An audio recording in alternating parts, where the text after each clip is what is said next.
भाई Jinping tension में, क्योंकि उनको उनके ट्रंप से अच्छे रिश्ते नहीं और न भारत से। जिनपिंग को पता है कि अब ये जोड़ी मिलकर उसे पानी पिलाएगी।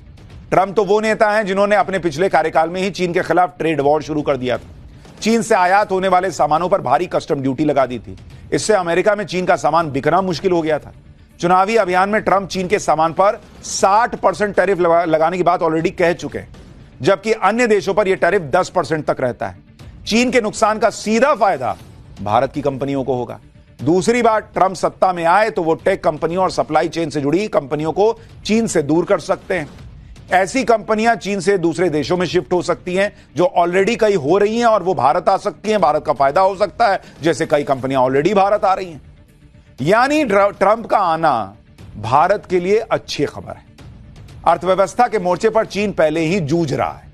ट्रंप के आने से उसकी मुसीबत और बढ़ सकती है। पूरी दुनिया में इस वक्त भारत और चीन की बात हो रही है। लोग कह रहे हैं कि क्या ही गजब हो रहा है, चीन और भारत की इतनी जबरदस्त दोस्ती कैसे होने लगी, लोग पूछ रहे हैं। चीन तो भारत की दोस्ती के लिए ऐसा बिछा जा रहा है, दोस्ती को लेकर ऐसे ऐसे बयान दे रहा है चीन, जिन्हें सुनकर ही ट्रंप का बीपी हाई हो रहा होगा। भारत और चीन की दोस्ती की सबसे बड़ी खबर तो आज आई है।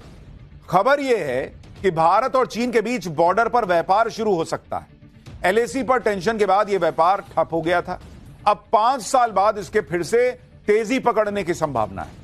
इसके लिए भारत और चीन के बीच बातचीत चल रही है। यह खबर डोनाल्ड ट्रंप के लिए एक बहुत बड़ा झटका है, क्योंकि ट्रंप इस वक्त ट्रेड को लेकर भारत और चीन दोनों से भिड़े हुए हैं। लेकिन ट्रंप को बहुत जल्दी ही समझ में आ जाएगा कि जो खेल ट्रंप ने शुरू किया उसे भारत और चीन मिलकर खत्म करने की कोशिश कर रहा है।